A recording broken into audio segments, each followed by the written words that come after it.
नमस्कार, स्वागत है आप सभी का। ओशो रजनीश के ध्यान पर विचार। वैसे तो ओशो के जो विचार थे बहुत ही विस्तृत।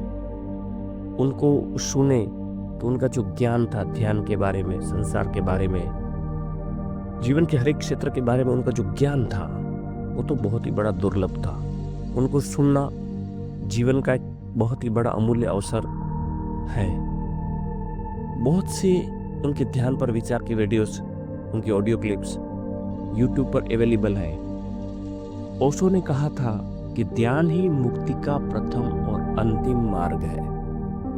प्रथम और अंतिम मतलब कि ध्यान के बिना इंसान मुक्त नहीं हो सकता।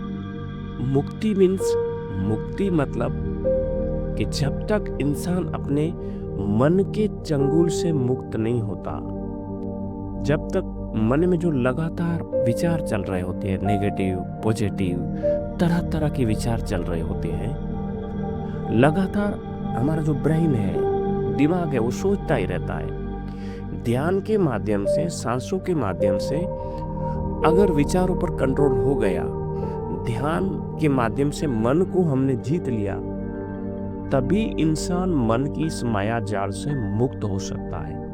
इसलिए ओशो रजनीश ने कहा था ध्यान ही मुक्ति का प्रथम और अंतिम मार्ग है, क्योंकि ध्यान के माध्यम से इंसान अपने मन को जीत पाता है। और उन्होंने ध्यान के माध्यम से, लगातार मेडिटेशन के माध्यम से अपने मन को जीत लिया था।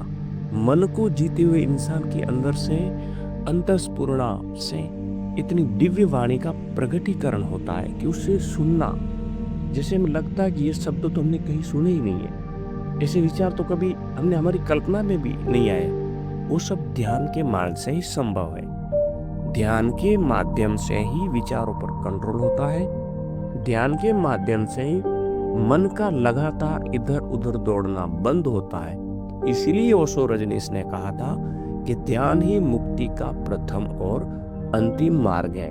हमारे अगले आने वाले सब वीडियो में हम ओशो के ध्यान के बारे में जो विचार है उस पर विवरण देते रहेंगे।